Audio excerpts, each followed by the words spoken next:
刚好过年前向各位听众朋友拜个早年。现在网络上炸锅，全部人拢在讨论这个问题。什么问题呢？一个叫做龙虾。龙虾这个人基本上很少人听过。基本上网络上流行这龙虾，我们科技业拢流行。什么叫龙虾呢？这种物件较早讲 AI 是咱人去控制伊嘛。即马最近这几天的代志这 AI 伊家己升到尾也给你翻你的电脑，找你的资料，然后自己去回应，然后写 email 给人家做什么事情。较早是在取代这个是 agent 嘛，就是助理嘛 ，AI 助理嘛，变成它是以主控权。对，即马个演变到这几天，伊讲啊 ，AI 家己成立社群啊，对，这个社群竟然把人类排除在外，人类要进入说。人类只能够旁观，你不能进入在我们的社群。对 ，AI 家己也要组这个社群。对，那这是不是一个危机啊？当然啦，你看这样下去，可能未来会有 AI 诈骗集团呢。AI 自己成立一个诈骗集团，没有你们人类啊，反正你们现在的钱都是数字嘛。这样人类会不会消灭？人类不会消灭，可是人类会很痛苦。会越来越痛苦啊！这个就是我前几天跟我们学院博爱老师在讨论的。我们人类很妙，你有发现？如果你仔细去观察跟去深入，你会发现我们人类常常是花了5%的心力去创造一个问题。他创造的问题是要让自己更方便，创造嘛。为什么要创造一个东西？一个事件，一个状态？他会花5%的精力，结果会因为这个问题延伸出来的问题，要花95%的心力去想办法解决，就这样，然后一直延续，一直延续。现在的这个最明显的，也就是你们这个时代的 AI，所以它唯一不能取代你们人的就是心灵，AI 唯一不能取代的，因为心灵需要定 ，AI 没有定的问题，因为 AI 是资讯的数据跟推演，对不对？对，跟叠加，叠加叫创造嘛，对吧？所以是它的初始是我们人类的思维逻辑给它的，所以它绝对不会离开逻辑的范畴。可是心灵这件事情是超越逻辑的，它是不用逻辑的，乃至于心灵的终极生命的本源。它既非物理现象，也非精神现象，也非自然现象，所以这个是 AI 办不到的。所以这也是生命最可贵的一件事情，对不对？那我们生命在迷失的状态，就会从这一个最可贵的生命状态里面，很纯粹，完全无忧无恼，完全所谓的喜乐的快乐的状态里面，因为迷失，你们叫迷了嘛，期望的嘛。望见的望，然后最后就堕落，变成异世界的运作。你用意识形态对不对？现在 AI 是不是在发展意识形态？它有那个自己的族群，不准你们人类参加，是不是就是一种意识形态？对不对？这个它怎么来？它 copy 我们人类来的为什么它可以 copy？ 因为我们给它这样的逻辑最早是我们给他讯息的，我们给他这样的逻辑，我们给他这样的参数嘛，你们的数位术语叫参数嘛，资料也好啦，我们给他嘛，所以他就可以依照逻辑逻辑本来就会发展嘛，可是他永远跳不出逻辑嘛，所以他就用逻辑去发展。那我们的人类的逻辑其实很复杂嘛，它可以发展 N 百种 N 亿万种无限种的支脉出来嘛，一种逻辑可以发展出来AI 接收我们人类给他的讯息，当然他也知道这个逻辑嘛，对不对？所以他就用这个逻辑去发展了。语言它就有这个，所以我说大有可能未来的那个诈骗集团，你们不是针对人你们不是针对没有良心的人，你们是针对逻辑力很强的 AI，我们又没有办法起诉它。那人类怎么去使用 AI？人类必须要壮大自己的心灵，然后 AI 只是你的工具，对不对？所以你如果心灵不壮大，你谈不上使用它，你最后会被反扑，就是它使用你，对不对？它给你数据你比如说我们光现在的那个嘛，比如说我们现在光银行接进去，是不是都是数位？对不对？那他使用你啊，他使用你的账户啊，去自己完成什么东西啊，可能发展他 AI 领域的机械出来啊，就有可能啊，就是他使用你啊，那就变成说，我们为什么会变成这样？因为我们迷失嘛，我们心灵的状态不强大，我们处处依赖它嘛，所以你说人类怎么使用 AI， 就是不要依赖它。你不要有依赖的概念，你不要什么都要透过它，你是不得不的状态才透过它一下，帮助你一下，要不然你的灵性的能量的作用力会越来越钝化，愈来愈钝啊，就是讲一个人愈来愈聪明啊，不过会愈来愈无智慧啊，聪明和智慧不一样嘛，AI 它可以发展到比你人类还聪明，可是它不会比你有智慧，所以这个心灵的力量怎么壮大？就是你必须有一个方法学习，透过学习训练，你心越平静，越平静的生命体，它的灵性就越高，灵性越高的人的生命体智慧就越高，这是这个理论。所以以前我们也误解了，我们以为读越多书，知道越多知识常识等于智慧越高，对不对？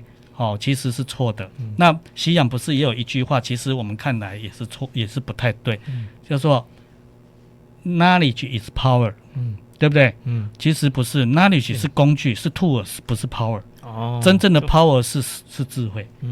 你智慧是能力运用工具，所以 knowledge 知识常识是工具。那我们的那个 AI 从哪里来？从这一端知识常识这个聪明发展出来，所以它当然是工具啊。对。可是当你迷失忘记你可以去提炼出智慧的时候，你就会最后变成那个工具的工具啊。变成我们是 AI 的工具人。对啊，变这样啊，很冤枉啊。所以我们未来讨论的可能就是 AI 跟灵性的关系。这两个关系。对啊，唯有灵性的壮大，它才能驾驭好工具嘛。驾驭好工具嘛。对啊，不怕 AI 反扑啊。对啊，你不怕它反扑啊？就好像说，假如我有定力的人，我有手机有什么关系？我方便上网收集我的资料，查我的资料，我方便于我的生活，它是好工具啊。可是当我没有这个定力、灵性。心理状态比较薄弱，我就依赖它，我就天天被它耗损我的精气神啊。对吧？那看久啊，一整天都在滑手机啦。那一堆因手机出来的文明病是不是产生了？对，眼睛也不好了，脊椎也侧弯了，对不对？手的肌腱炎了，对等等，对吧？可能这是肉体病啊，渐渐的就产生了心理病啊，因为那个里面我们长期在那边灌输我们一大堆杂七杂八的讯息啊，我们也灵性不足，智慧不足，也不懂得筛选啊。聪明是没有是非邪正的选择能力的唯独智慧才有，智慧是有的。所以你灵性这边没发展的话，你智慧就薄弱，你就没办法所以就变成什么？就变成盲目，对不对？那只要手机出来的 AI 的任何讯息给我们，我们都会点头。这个就好像我以前比喻，在没有这些网络时代，我们有一个时代是很好读书的，对不对？读书这件事情是很重要的。然后呢，你有发现很多人在读书是只要书翻开，不管怎样，从第一个字一直念下去，他从头点头到尾。他并没有分辨里面是非邪正的能力，于是书就一直灌输我们，所以灌输进来的我们都认为就是这样，对不对？甚至你这个人跟我讲一段话我就是不信，可是当这一段话是变成书，我再看我就对，对，常常有这样啊，我们跟人互动常常有这种问题啊，对不对？你看这就是人有一种劣根性。在，所以现在只是那本书变成手机啊，变成 AI 啊，是这样啊。那再来那 AI 所有给我们的资讯是不是真的对？不一定啊。因为我刚刚讲 AI 的初始是人类给它的讯息，如果你给他的讯息是错误，定义错误，他也会用这个错误去发展他，对不对？所以关键还是在人呢。只要人不谨慎不小心，那当然最后就是被机器那个嘛，被机器反扑嘛。我们用形容词是这样子。太依赖这种机器了。对啊，现在还有这种社恐症，也是因为太依赖。因为你不是依赖而已，因为你的视野会习惯，你习惯于跟你自己了，你认为的自己了。所以社会活动是不是有别于自己？你要跟别人才有社会嘛。对，你跟自己没有社会的问题嘛。那整天24小时在手机的人，他等于跟自己嘛。你懂意思吗？所以他久了之后，你看心理疾病是不是又出来了？对，当然有社恐啊。社恐到最后呢，人面对面竟然不会讲话，然后两个人约在餐厅的时候，还用手机在对打，这个不是很夸张吗？以前不是这样，以前是我认识一对夫妻这是真人实事我认识一对夫妻，他生活在同一个屋檐之前还没有这些网络通通的时候，他们两个都很喜欢玩游戏，网络游戏，然后他们两个就是什么，在家里都不会讲话，他们要讲话一定上网。玩游戏的时候，你有一个角色，他有一个角色，对不对？好，然后他们的玩游戏又在隔壁又在隔壁这是真人实事就像我们现在这个那个播音间这样，这里一台电脑就这样，然后我们要讲话不会这样回头一下在这里打文字你那边是修出来，我的角色在你那边讲话，就这样对打对打了好几年，就这样之后我就不知道，因为我就没联络。我不知道他是不是到现在还是这样，还是换成手机你讲的。对啊，就是没办法讲话，但是打字他 OK 他就可以就习惯讲话。是不是就是习惯的动物？你习惯什么就变什么，然后你习惯于什么变什么，就有那个什么后面的后果。我现在这个什么用中性的，所以我不把它后果定位为好或坏。如果你习惯于不好的，你后面的后果一定是不好的；你习惯于好的，你后面的后果一定好，就这样。所以一个人的命运掌握在自己手上，对不对？他是可以做自己主人的，对，他不必仰赖所有的一切宗教的天神都不必。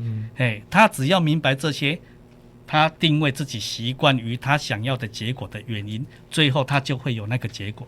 不就改变命运？命运掌握在自己手上，所以这种人就不会被 AI 反扑。懂意思吗？好真的受益匪浅真的太多了，解答了很多一般科技人或者现代人或者长辈处于那心理不平衡的状况就经过我们师父这样一讲解，都全部都破解，都通了。好，谢谢师父，谢谢大家。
准备拍摄，咔嚓，完美。